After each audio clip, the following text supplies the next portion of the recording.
नांदेड येथे पोहण्यासाठी गेलेले 4 तरुणांचा पाण्यात बुडून मृत्यू झाल्याची घटना स्वामी रामानंद तीर्थ मराठवाडा विद्यापीठाच्या पाठीमागील जरेल भागातील खदानीत मंगळवार रोजी सकाळी 10च्या सुमारास घडली आहे।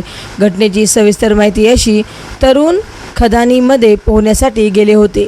या भागात एक वाहत्या धबधब्याजवळ शेख फैजल, काजी मुजमिल, सय्यद सिद्दीकी, शेख अफान हे पोहण्यासाठी पाण्यात उतरले। त्यांना पाण्याचा अंदाज न आल्याने या चौघांचा बुडून मृत्यू झाला। मोहम्मद फैज हा पाण्यात न उतरल्याने तो थोडक्यात बचावला। तरुण बुडल्याची घटना या परिसरात वाऱ्यासारखी पसरली।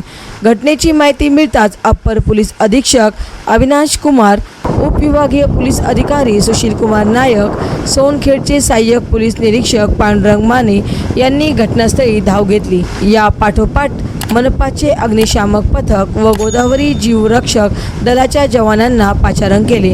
गोदावरी जीवनरक्षक दलाचे तरुण सय्यद नूर, शेख हबीब, शेख लतीफ, सय्यद विखार, सलीम, गुड्डू नरवाडे, कालिदास खिल्लारे यांच्या अथक परिश्रमानंतर 30 फूट खोल पाण्यात बुडलेले 4ही तरुणांचे मृतदेह पाण्याबाहेर काढले।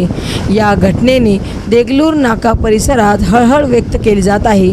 या प्रकरणी सोनखेड पोलीस ठाण्यात अकस्मात मृत्यूची नोंद करण्यात आली। महाराष्ट्र वाईब न्यूज प्रतिनिधी सखाराम क्षीरसागर, नांदेड। त्यामध्ये असा झालेला होता की 5 मूल जे जवळपास 17, 18, 19 असा वय होता, हे सकाळी इथे फिरण्यासाठी आला होता, स्विमिंगसाठी किंवा फिरण्यासाठी। त्यामध्ये 4 जे आहे ते पाणीमध्ये गेले आणि 1 बाहेर होता आणि ते 4 जवळपास तिकडे जो डेप्थ आहे 18-20 फूट किंवा आणखी जास्त तिकडे जाऊन ड्राउनिंग झालेलं आहे। त्यामध्ये 4 जण ज्यांची डेथ झाली त्यांची बॉडी रिकवर झाली। गोदावरी जीवरक्षक दलाने खूप अच्छा काम केलं आणि ते बॉडी रिकवर्ड लगेच त्यांनी केलेलं आहे। त्यांची आयडेंटिटीसुद्धा समोर आलेलं आहे। सर्व देगलूर नाकाचे राहणार आहे। मोस्टली 12-12वीचे स्टुडंट आहे आणि इकडे फिरायला आला होता। 17, 18, 19 असा वय आहे आणि हा ड्राउनिंगचा एक इन्सिडेंट झालेला है। सर क्या वारदात हुई?